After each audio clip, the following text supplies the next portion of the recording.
Assalamualaikum warahmatullahi wabarakatuh. Perkenalkan, nama saya Sania Nailul Muna. NIM saya 2022340112.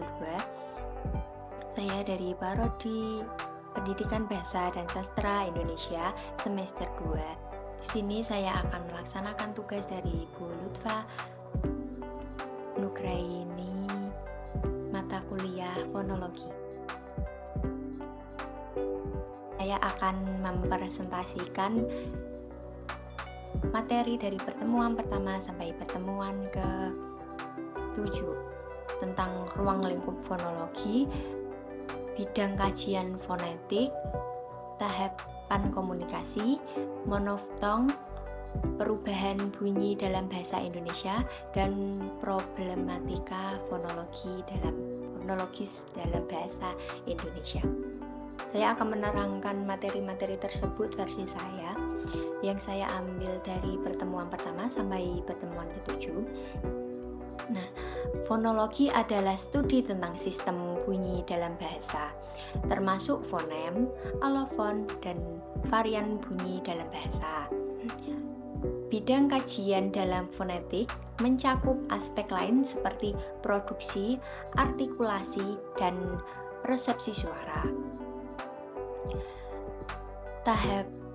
Tahapan komunikasi dalam fonologi terdiri dari produksi, transmisi, dan persepsi bunyi. Contoh tahapannya adalah saat seseorang mengucap kata suara tersebut ditransmisikan melalui medium suara dan kemudian diterima oleh pendengar.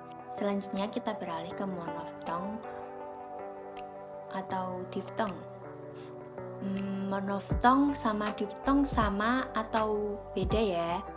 Nah, monoftong adalah bunyi vokal tunggal yang terdiri dari satu huruf seperti A, E, I, O, U. Contohnya dalam kata mati atau mobil. Nah, sedangkan diftong adalah bunyi vokal ganda yang terdiri dari dua buah vokal seperti I, au, atau oi. Contohnya dalam kata mau, au gitu. Terus kata lain raih, ih. Nah, perubahan bunyi dalam bahasa Indonesia dapat terjadi melalui beberapa proses seperti asimilasi, disimilasi, dan elipsi. Contohnya dalam kata kampus, pengucapan push menjadi push karena adanya asimilasi. Dalam kata bangun, mengucap mun menjadi gun karena adanya disimilasi. Sedangkan dalam kata memasak, pengucapan me dan ak disebut elipsi karena kedua bunyi tersebut dihilangkan. Memasak. Beberapa problematika fonologis dalam bahasa Indonesia adalah jumlah fonem yang lebih sedikit daripada jumlah fonetik, variasi regional dalam pengucapan, dan keterkaitan antara fonem dan tanda tulisan dalam bahasa tulis.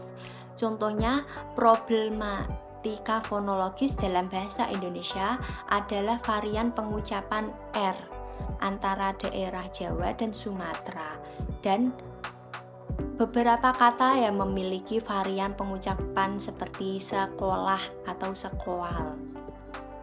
Itu penjelasan atau rangkuman yang saya ambil dari pertemuan pertama sampai pertemuan ke-7. Sekian dari presentasi saya dari pertemuan pertama sampai pertemuan ke-7 materi yang saya ambil. Apabila ada kesalahan ucap atau kesalahan yang saya ambil dari materi-materi pertemuan pertama sampai pertemuan ke-7 ada salah, mohon dibenarkan. Wabillahi taufiq wal hidayah. Wassalamualaikum warahmatullahi wabarakatuh. Sekali sekali lagi minal aidin wal faidin, mohon maaf lahir dan batin untuk Bu Lutfa Nugraini.